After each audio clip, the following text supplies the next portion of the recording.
사도신경으로 우리의 신앙을 고백드립니다. 전능하사 천지를 만드신 하나님 아버지를 내가 믿사오며 그 외아들 우리 주 예수 그리스도를 믿사오니 이는 성령으로 잉태하사 동정녀 마리아에게 나시고 본디오 빌라도에게 고난을 받으사 십자가에 못 박혀 죽으시고 장사한 지 사흘 만에 죽은 자 가운데서 다시 살아나시며 하늘에 오르사 전능하신 하나님 우편에 앉아 계시다가 저리로서 산자와 죽은 자를 심판하러 오시리라. 성령을 믿사오며 거룩한 공회와 성도가 서로 교통하는 것과 죄를 사하여 주시는 것과 몸이 다시 사는 것과 영원히 사는 것을 믿사옵나이다. 아멘. 찬송가 484장, 찬송가 484장 같이 찬양드리겠습니다. 내 맘에 주여 소망되소서. 주 없이 모든 일 헛되어라. 밤에나 낮에나 주님 생각, 잘 때나 깰 때 함께 하소서. 지혜의 주여 말씀으로써 언제나 내 안에 계십소서. 주는 내 아버지 나는 아들, 주 안에 내가 늘 함께하네. 세상의 영광 나 안 보여도 언제나 주님은 나의 기여. 주님만 내 맘에 계시오니 영원한 주님 참 귀하셔라. 영원한 주님 내 승리의 주, 하늘의 기쁨을 주옵소서. 어떠한 고난이 닥쳐와도 만유의 주여 소망되소서.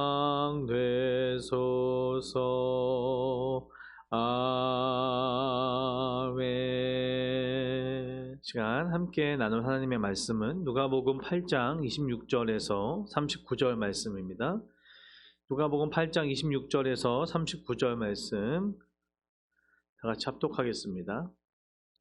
그들이 갈릴리 맞은편 거라사인의 땅에 이르러 예수께서 육지에 내리심에 그 도시 사람으로서 귀신 들린 자 하나가 예수를 만나니 그 사람은 오래 옷을 입지 아니하며 집에 거하지도 아니하고 무덤 사이에 거하는 자라. 예수를 보고 부르짖으며 그 앞에 엎드려 큰 소리로 불러 이르되 지극히 높으신 하나님의 아들 예수여, 당신이 나와 무슨 상관이 있나이까? 당신께 구하노니 나를 괴롭게 하지 마옵소서 하니, 이는 예수께서 이미 더러운 귀신을 명하사 그 사람에게서 나오라 하셨습니다. 귀신이 가끔 그 사람을 붙잡음으로 그를 쇠사슬과 고랑에 매어 지켰을 때 그 맨 것을 끊고 귀신에게 몰려 광야로 나갔더라. 예수께서 내 이름이 무엇이냐 물으신즉 이르되 군대라 하니 이는 많은 귀신이 들렸습니다. 무적행으로 돌아가라 하지 마시기를 간구하더니 마침 그곳에 많은 돼지떼가 산에서 먹고 있는지라 귀신들이 그 돼지에게로 들어가게 허락하심을 간구하니 이에 허락하시니 귀신들이 그 사람에게서 나와 돼지에게로 들어가니 그때가 비탈로 내리달아 호수에 들어가 몰사하거늘. 치던 자들이 그 이루어진 일을 보고 도망하여 성내와 마을에 알리니 사람들이 그 이루어진 일을 보러 나와서 예수께 이르러 귀신 나간 사람이 옷을 입고 정신이 온전하여 예수의 발치에 앉아 있는 것을 보고 두려워하거늘. 귀신 들렸던 자가 어떻게 구원받았는지를 본 자들이 그들에게 이르매 거라사인의 땅 근방 모든 백성이 크게 두려워하여 예수께 떠나시기를 구하더라. 예수께서 배에 올라 돌아가실세. 귀신 나간 사람이 함께 있기를 구하였으나 예수께서 그를 보내시며 이르시되 집으로 돌아가 하나님이 내게 어떻게 큰 일을 행하셨는지를 말하라 하시니 그가 가서 예수께서 자기에게 어떻게 큰 일을 행하셨는지를 온 성내에 전파하니라. 아멘. 함께 읽은 본문 말씀으로 한 영혼을 위하여 라는 제목으로 함께 말씀을 나누려고 합니다. 예수님께서는 공생의 기간에 어떤 사역을 하셨습니까? 마태복음 4장 23절에는 잘 나타나 있습니다. 예수께서 온 갈릴리에 두루 다니사 그들의 회당에서 가르치시며 천국 복음을 전파하시며 백성 중에 모든 병과 모든 약한 것을 고치시니 예수님의 3대 사역이라고 합니다. 그래서 예수님은 가르치시고 전파하시고 고치셨다 라고 우리는 예수님의 공생의 사역을, 이 땅에서의 사역을 잘 또 이해할 수 있습니다. 누가복음 6장을 통해서 우리는 이 평지설교 이후에 예수님께서 그 하나님의 나라의 복음을 선포하셨다면 그 이후에 각 성과 마을을 두루 다니시면서 전도 여행을 하시고 하나님 나라를 선포하시고 복음을 전하시는 모습을 살펴보고 있습니다. 특별히 예수님은 갈릴리 지역을 중심으로 사역을 하셨습니다. 그렇게 각 동네 사람들, 동네마다 다니시면서 예수님께서 사역을 하실 때 동네 사람들이 모이고 또 예수님께 나와 병고침의 그 큰 또 기적을 경험하게 되고요. 천국 복음을 들으면서 큰 무리들이 모이게 되죠. 하나님께서는 그들에게 하나님 나라를 또 비유를 통하여서도 말씀해 주셨습니다. 그렇다면 오늘의 본문에서는 또 어떤 장면이 나오겠습니까? 우리가 너무나 잘 아는 장면 중에 하나입니다. 너무나 유명한 장면이죠.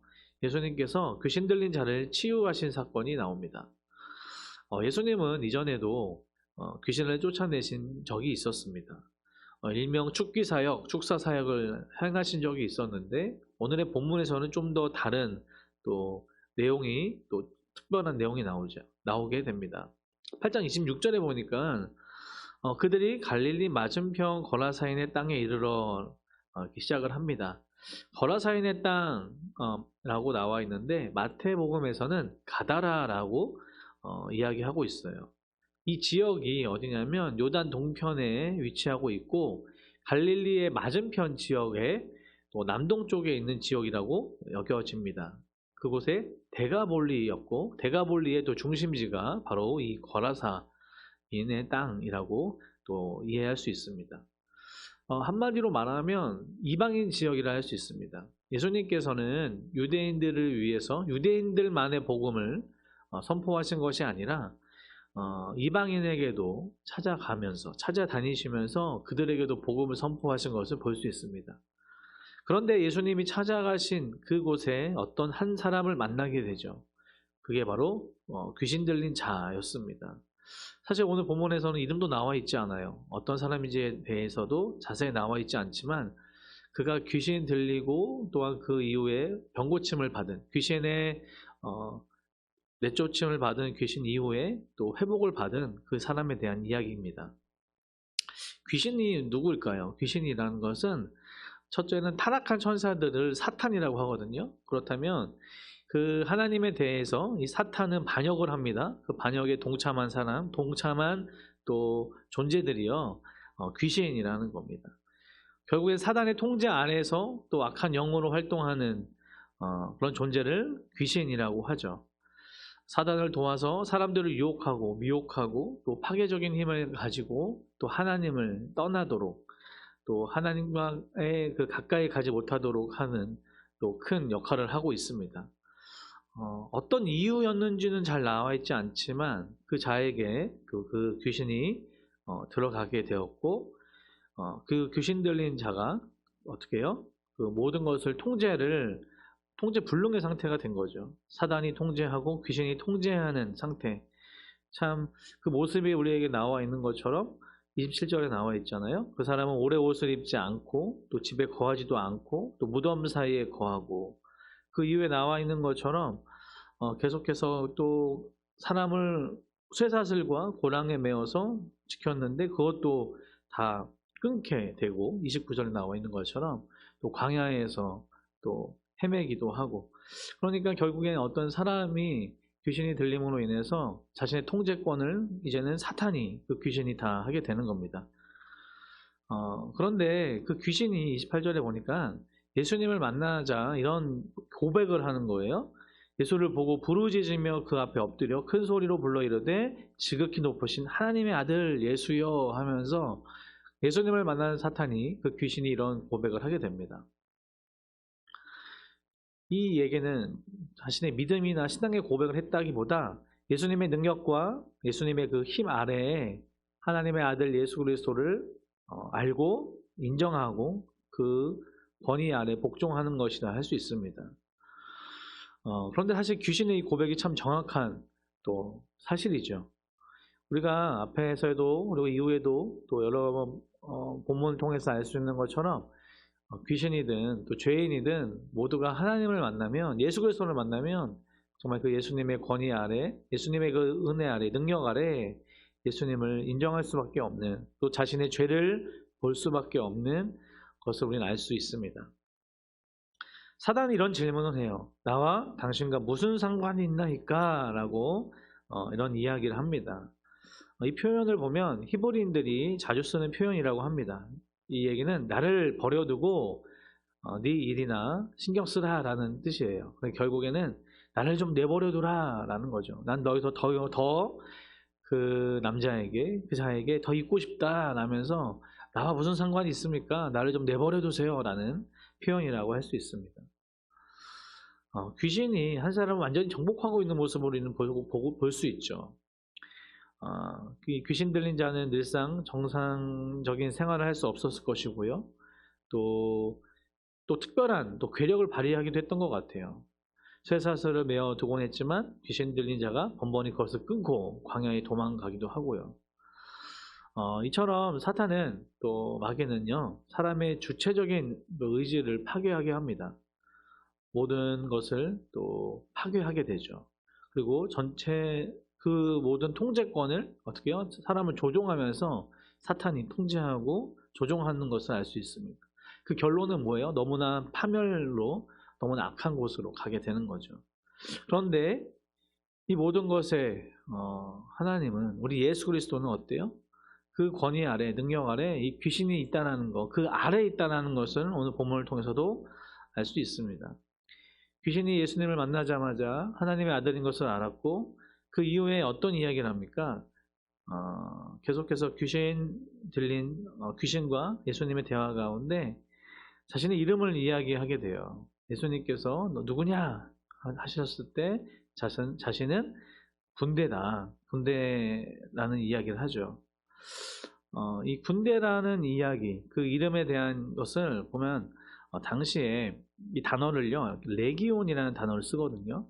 군대 귀신, 일명 레기온인데, 군대라는 이 용어는요, 당시에 로마에 3,000에서 6,000명 정도의 그 단위의 군대를 의미한다고 합니다. 그러니까 이 귀신 들린 자에게 한 명에게 뭐 한두 귀신이 붙은 게 아니라 적어도 수천, 3,000에서 6,000 사이에 군대 귀신이 붙은 겁니다. 이후에 나오지만 결국에 이 귀신 들린 자가, 이 귀신들이요, 그죠? 돼지떼에게 가게 됩니다. 그러면서 또 결국엔 그 죽음으로 가는데, 결국에 여기에서 마가복음에서는요, 이 돼지떼가 2,000마리의 돼지떼라는 이야기를 해요. 그러니까 정말 군대의 귀신이었어요. 레기온이었던 겁니다. 귀신은요, 자신의 정체가 발각되자 어떻게 이야기합니까? 자신은 우리를 무적행으로 들어가지 말도록 들어가라고 명하지 말도록 예수님께 또 간청을 합니다. 그러면서 결국에는 그 차선책으로 어떻게 해요? 저기 있는 이 돼지떼에게 들어가게 해달라는 그런 고백을 하죠. 그런 요청을 하게 됩니다. 요한계시록에 보면 이 9장과 1절, 9장 1절에 보면 무저갱에 대한 이야기가 나와요. 다섯째 천사가 나팔을 불매 내가 보니 하늘에서 땅에 떨어진 별 하나가 있는데 그가 무저갱의 열쇠를 받았더라.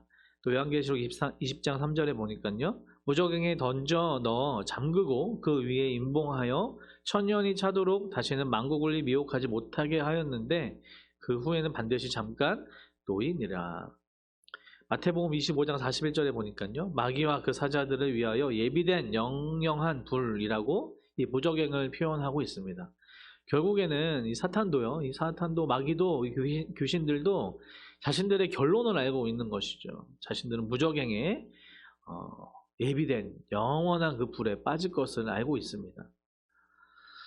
무저갱은 바닥이 없는 구덩이, 바닥이 없는 깊은 장소를 뜻합니다. 끝없이 깊은 곳에 결국에는 이 마귀와 사탄이 갇힐 곳을 이야기하는 것이죠. 그곳이 너무나 두려워서 무서워서 어떻게 해요? 예수님께 마침 이 32절에 나와 있는 것처럼 많은 돼지떼가 산에서 먹고 있을 때 귀신들은 저 돼지떼에게 들어가게 해달라고 합니다. 또 예수님은 그걸 허락하십니다. 그리고 결국엔 그 돼지떼가 내리달아서 비탈로 내려와서 호수에 들어가 다 몰사하는 것을 이 본문에서는 이야기합니다. 결국에는 이 사단의 끝은 다 죽음이죠. 몰산입니다. 잠시 무저갱에 가는 것을 두려워했지만 결국에는 다 죽음을 당하게 되는 것이죠. 예수님은 군대 귀신 들린 사람에게서 그 귀신들을 돼지떼에게로 내쫓고 결국에는 이 돼지떼들은 무저갱을 상징하는 호수에 빠져서 죽게 되는 것입니다. 그렇다면 이 기적을 또 경험하고 또 본 자들이 두 가지의 또 반응들이 나온다고 할 수 있어요. 결국에는 첫째는 무엇입니까? 이것을 본 또 주변의 사람들은 보고 들은 사람들은요, 예수님을 다른 곳으로 가도록 합니다. 그러면서 예수님을 두려워하는 거죠. 37절에 보니까 거라사인의 땅 근방 모든 백성이 크게 두려워하여 예수께 떠나시기를 구하고 있어요. 그리고 예수께서 배에 올라 돌아가시는데 예수님을 만난 사람들, 정말 예수님을 만난 사람들의 반응들하고도 좀 많이 비슷한 것을 볼 수 있습니다. 예수님을 만나게 되면 자신의 죄를 또한 너무나 적나라하게 또 바라볼 수밖에 없고, 그렇다면 그 예수님이 이제 두려운 존재가 되는 겁니다. 그러면서 예수님을 다른 곳으로 떠나시게 하는 거예요. 어쩌면 수천 마리의 마가복음에서 2,000마리라고 했으니까요. 2,000마리 정도의 이 돼지 떼를 몰살을 보면서 두려워했을 것이고, 한편으로는 어떨까요? 이런 큰 손해를 봐야 되니까 물질적으로 금전적인 손해를 두려워했을 수도 있고요. 그들이 정말 그 하나님의 아들 예수 그리스도의 권위에 두려워했을 수도 있고, 그것을 여러 복합적인 두려움을 통해서 결국엔 예수님을 저기 떠나시도록 요구하고 있는 그런 한 부류가 나오게 됩니다.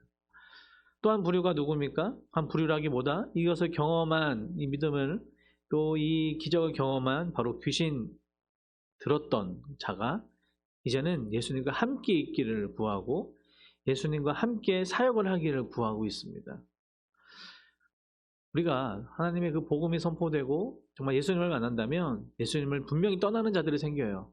그 두려움 앞에. 그리고 더 이상 변화되지 않고 또한 계속해서 정말 오히려 예수님을 떠나는 사람들이 생긴다면, 그 반대로는 어떻게 해요? 예수님을 가까이 가는 자, 예수님을 더욱더 따라가고 예수님과 함께 하고자 하는 자들이 생기게 되는 것이죠. 그래서 복음은 사실 나누는 역할을 하게 됩니다. 예수님의 사람과 예수님을 떠나는 자들, 예수님을 끝까지 믿고 나아가는 자들과 예수님을 거부한 자들로 나뉘게 되는 것이죠. 그런데 재미있는 건 39절에 보니까 이런 이야기를 하십니다. 예수님께서 집으로 돌아가라고 귀신 나간 사람이 함께 있기를 구하였지만 넌 돌아가라 라고 이야기하시면서 내게 어떻게 큰 일을 행하셨는지를 말하고 말하라 하시니 그가 가서 예수께서 자기에게 어떻게 큰 일을 행하셨는지를 온 성내에 전파하니라 하면서 이 사람은 그 이후에 성경에 나와 있지 않죠. 그렇지만 우리가 또 또 생각하기는 또 상상하기는 계속해서 이 귀신 또 군대 귀신 들렸던 자는 예수님의 그 살아계심과 이 귀한 권능의 능력을 또 선포하고 두루 전파했다라고 생각이 됩니다. 그렇다면 예수님께서는 왜 그를 함께 가자고 하지 않으셨을까요? 어쩌면 예수님의 모든 사역 가운데 이 사람이 이 귀신 나간 이 자가 또 귀하게 쓰임 받았을 수도 있죠. 내가 그죠? 이만큼 간증의 사람 아니겠어요? 간증하면서 두루두루 같이 다니면서 간증할 수도 있을 것이고, 그런데 예수님은 그 사람에게 오히려 어떻게 해요? 남아서 그리고 두루두루 다니면서 그 예수님을 선포하라고 또 전파하라고 명령하십니다. 그러니까 결국엔 사람마다 하나님의 부르심이 있고 또 하나님의 사역이 있고 하나님께서 또 인도하시는 또 모든 사역이 있다는 것을 또 알 수 있습니다. 좀 말씀을 정리하면서 우리가 적용을 해보기 원합니다. 오늘 본문에서는 너무나 유명한 또 너무나 잘 알고 있는 본문 말씀이지만 이 안에서 예수님의 마음을 좀 담기 원합니다. 예수님의 마음을 좀 알기 원합니다. 예수님은요 지금 한 영혼에 집중하고 계신 거예요. 한 영혼을 이 귀신 들린 그 자를 너무나 사랑하시면서 어떻게 해요? 그에게 먼저 찾아가시고 우연히 이곳에 가신 게 아니라는 생각을 우리는 알 수 있습니다. 갈릴리 맞은편에 거라사인의 땅에 가서 예수님께서 하신 것은 그 귀신 들린 자를 찾아가신 것이죠. 우연히 만난 것이 아니라 오히려 이방인의 땅에 찾아가신 예수님을 살펴볼 수 있고, 그 안에서 어떻게 보면 인간적인 방법으로 생각해 보면 돼지 2,000마리보다 그죠? 어떻게 보면 물리적으로나 금전적으로 돼지 2,000마리가 더 값이 나갈 수 있다고 생각하지만 우리의 생각으로는 또 세상적인 방법으로는 그렇지만 예수님은 돼지 2,000마리보다 이 한 영혼에 집중하고 계신 겁니다. 그러면서 이 영혼을 하나님의 품으로 하나님의 귀한 자녀로 부르고 계신다라는 것이죠. 그러면서 그를 계속해서 사역의 길로 예수님과 동행했습니다. 그렇지만 직접적으로 동행은 안 했겠죠. 그렇지만 예수님께서 계속 동행하시면서 말씀으로 복음으로 동행하시면서 또 계속해서 사역의 길로 인도하시는 것을 봅니다. 저와 여러분이 바로 그런 존재들이라는 거죠. 우리가 예수님을 모를 때는요, 어떤 더 많은 군대 귀신보다 더 악한 이 사단의 또 악함 가운데 또 영원히 죽을 수밖에 없는 그 어둠 가운데 있는 저와 여러분이었지만, 저와 여러분을 그렇게 먼저 찾아와 주신 그 예수님, 다른 어떠한 것보다 천하보다 귀한 영혼을 예수님께서는 바라보시면서 저와 여러분에게 오신 그런 참된 구주이신 우리의 메시아, 우리의 구원자이신 예수님이신 줄 믿습니다. 그분이 우리를 사역의 길로 계속해서 인도하십니다. 우리 있는 자리에서, 삶의 그 자리에서 어떻게 그 큰 일을 하셨는가 전하기 원하시는 거예요. 간절히 바라기는 아무런 값없이 우리에게 은혜를 주시고 구원을 허락하신 그 예수님을 우리가 정말 감사함으로 은혜로 믿고 나아가는, 그것을 단지 믿는 것으로 끝나는 것이 아니라 삶의 자리에서 선포하며 또한 주님과 동행하며 나아가는 저와 여러분 되기를 간절히 소원합니다. 예수님은 그렇게 한 영혼에 대한 관심이 있으신 겁니다. 간절히 바라기는 우리 능곡중앙교회 성도님들 모두가 한 영혼에 대한 그 예수님의 마음을 또 품고 한 영혼을 품고 또한 복음을 전하는 저와 여러분 되기를 간절히 소원합니다. 기도하겠습니다. 사랑의 하나님 아버지, 오늘 말씀을 통해서 정말 귀신을 쫓아내시는 예수님의 권능과 그 능력을 봅니다. 그리고 한 영혼을 너무나 귀하게 여기시고 한 영혼을 찾아오셔서 정말 이 기적을 행하시는 그 예수님의 은혜를 봅니다. 우리의 인생 가운데 찾아오신 예수님, 그리고 우리를 구원하여 주셔서 이제는 주님의 자녀 삼아 주시고, 그럼 우리가 그 예수님과 동행하며 또한 그 예수님을 전하기를 원하시는 주님, 그 삶의 자리에서 정말 그 예수 그리스도를 선포하며 또한 증인으로 살아가는 우리 귀한 성도님들 될 수 있도록 하나님 인도하여 주시고, 간절히 바라기는 우리 교회, 우리 능곡중앙교회가 한 영혼을 품고 한 영혼에 대한 그 마음으로 선교하는 교회, 전도하는 교회, 말씀으로 살아내는 교회 될 수 있도록 하나님 인도하여 주시옵소서. 감사드리며 이 모든 말씀 우리 주 예수 그리스도의 이름으로 기도 올려드립니다. 아멘. 하늘에 계신 우리 아버지여, 이름이 거룩히 여김을 받으시오며 나라에 임하옵시며 뜻이 하늘에서 이룬 것 같이 땅에서도 이루어지이다. 오늘날 우리에게 일용할 양식을 주옵시고 우리가 우리에게 죄 지은 자를 사하여 준 것 같이 우리 죄를 사하여 주옵시고 우리를 시험에 들게 하지 마옵시고 다만 악에서 구하옵소서. 대개의 나라와 권세와 영광이 아버지께 영원히 있사옵나이다. 아멘.